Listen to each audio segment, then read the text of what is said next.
Suatu ketika hiduplah seorang lelaki tua dan seorang perempuan tua di sebuah rumah kecil di pinggir hutan. Segala sesuatu dalam hidup mereka berdebat, hanya satu hal yang hilang, lelaki tua dan perempuan tua itu tidak memiliki anak. Suatu ketika lelaki tua itu meminta untuk membuat roti jahe dalam bentuk manusia kecil. Wanita tua itu melihat ke dalam gudang, dan hampir tidak ada tepung yang tersisa. Dia mengambil mangkuk, menggosoknya di sepanjang kotak, menyapunya di sepanjang dasar, dan segenggam atau lebih dari 2 genggam dikumpulkan. Wanita tua itu menguleni adonan dengan krim asam, dan ketika dia menggulung roti jahe di atas meja, dia mengambilnya dan membuatnya dalam bentuk seorang pria kecil, dengan lengan, kaki, dengan kepala. Dan taruh di oven. Setelah beberapa saat, wanita tua itu datang untuk melihat apakah roti jahe sudah dipanggang, mengambilnya dan meletakkannya di jendela agar dingin. Pria roti jahe mendingin, berbaring, tetapi tiba-tiba bangkit dan berlari secepat mungkin keluar rumah, dari jendela ke bangku, dari bangku ke lantai, melintasi lantai dan ke pintu, melompati ambang pintu ke beranda, dari beranda ke halaman, dari halaman ke gerbang, lebih jauh dan lebih jauh. Wanita tua itu memanggil suaminya, dan mereka berdua mengejarnya. Tapi tidak mudah untuk menangkap manusia kue jahe. Sekarang dia sudah sampai di ladang di mana para petani sedang mengirik tanaman mereka. Berlari melewati, pria roti jahe berteriak kepada mereka bahwa dia telah melarikan diri dari wanita tua dan pria tua itu, dan dia akan dengan mudah melarikan diri dari mereka juga. Para petani mendengar ini dan mengejarnya. Tapi, tidak peduli seberapa cepat mereka berlari, mereka tidak bisa mengejarnya. Seorang pria roti jahe berlari ke lapangan tempat mesin pemotong rumput sedang memotong rumput. Berlari melewati, dia berteriak kepada mereka bahwa dia telah melarikan diri dari wanita tua itu, dan dari lelaki tua itu, dan dari para petani, dan dia akan dengan mudah melarikan diri dari mereka juga.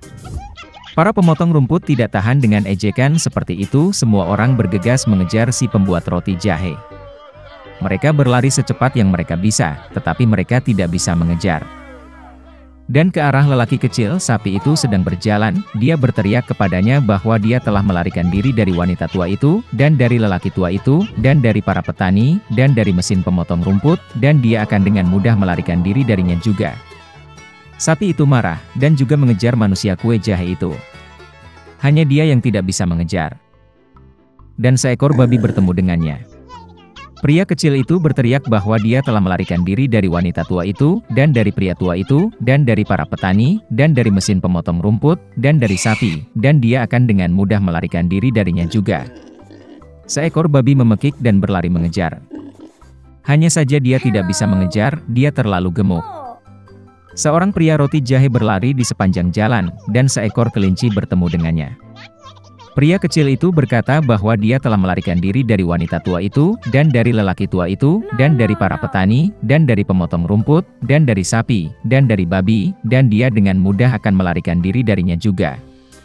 Kelinci itu mendengar ini, dan mengejarnya. Dia juga tidak dapat mengejar pria kecil itu, hanya kelinci yang melihatnya. Seorang pria roti jahe berlari, dan seekor serigala bertemu dengannya, "Aku akan memakanmu," kata.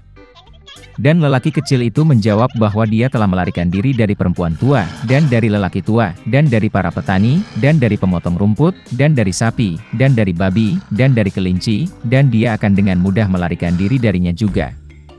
Serigala itu menggeram dan berlari ke arah manusia kue jahe, dan dia menghindar, dan berlari secepat yang dia bisa. Hanya serigala yang melihatnya. Seorang pria roti jahe sedang berlari, dan seekor beruang besar bertemu dengannya.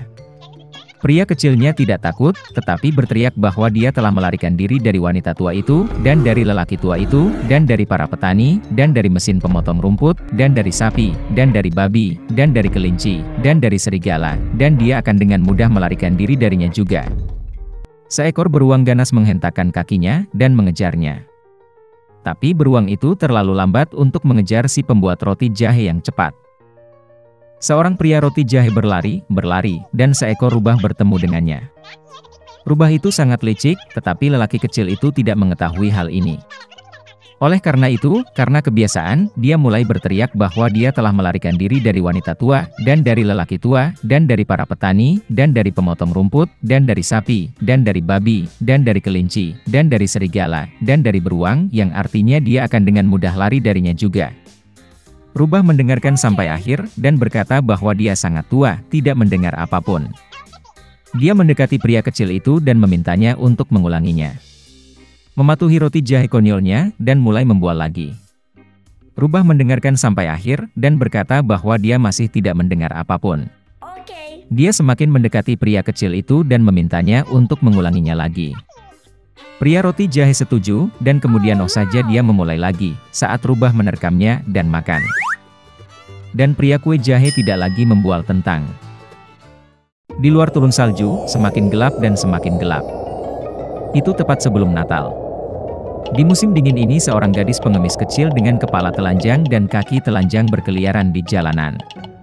Kakinya benar-benar merah karena kedinginan. Di tangannya, gadis itu membawa sebuah kotak. Itu adalah penjual korek api kecil. Sepanjang hari dia tidak menjual satupun korek api, karena tidak ada yang memperhatikan gadis itu. Dia tidak dapat kembali ke rumah, karena hari itu dia tidak membantu sepeser pun.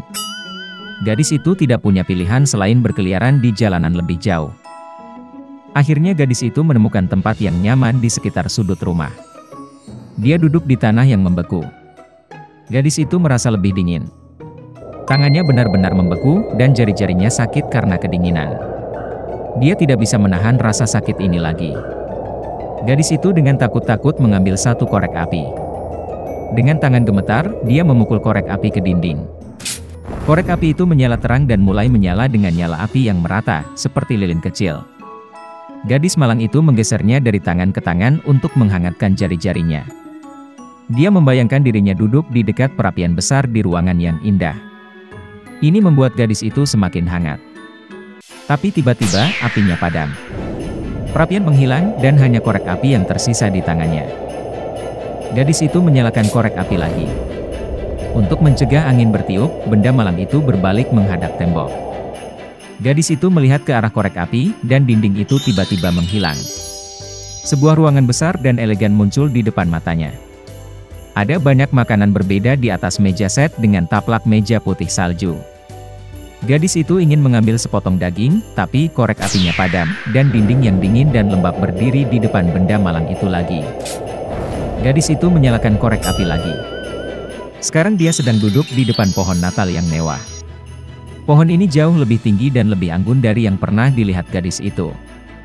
Ribuan lilin menyala di dahan-dahannya yang hijau. Gadis itu tidak bisa mengalihkan pandangan dari mereka. Tapi tiba-tiba pertandingan itu padam. Cahaya mulai menyala lebih tinggi, dan segera berubah menjadi bintang cerah. Gadis itu lagi-lagi membenturkan korek api ke dinding, dan ketika semua yang ada di sekitarnya menyala, dia melihat bagaimana salah satu bintang berguling di langit, meninggalkan jejak api yang panjang di belakangnya. Mungkin seseorang meninggal, pikir gadis itu. Nenek tercintanya mengatakan lebih dari sekali bahwa ketika tanda bintang jatuh, jiwa seseorang terbang ke surga. Dan tiba-tiba, neneknya yang baik hati dan penuh kasih sayang muncul di depan gadis itu. Dia muncul saat. Dan kemudian korek api di tangan gadis itu terbakar. Citra yang disayanginya lenyap. Gadis itu buru-buru memukul semua korek api yang tersisa di dalam pak, hanya untuk melihat neneknya lagi. Korek api itu menyala begitu menyilaukan sehingga menjadi lebih terang dari siang hari. Nenek itu muncul lagi di depan gadis itu. Dia belum pernah melihatnya secantik dia sekarang. Gadis itu bermimpi bahwa itu tidak akan pernah berakhir. Nenek menggenggam tangan cucunya, dan bersama-sama mereka terbang tinggi ke langit, di mana tidak ada rasa lapar, tidak dingin, tidak ada rasa takut. Gadis kecil itu merasa luar biasa baik. Dan pada saat itu pula sebuah bintang terbang melintasi langit. Pada suatu pagi yang sangat dingin, di sekitar sudut rumah, mereka menemukan seorang gadis kecil terbaring di bawah tembok. Matanya tertutup. Rona merah muncul di pipinya. Senyum penuh kasih muncul di wajahnya. Ada banyak korek api di sekitar gadis itu. Tidak ada yang tahu keajaiban apa yang kebetulan dia lihat, dan di antara keindahan apa yang mereka, bersama dengan nenek mereka, temui malam Natal ini.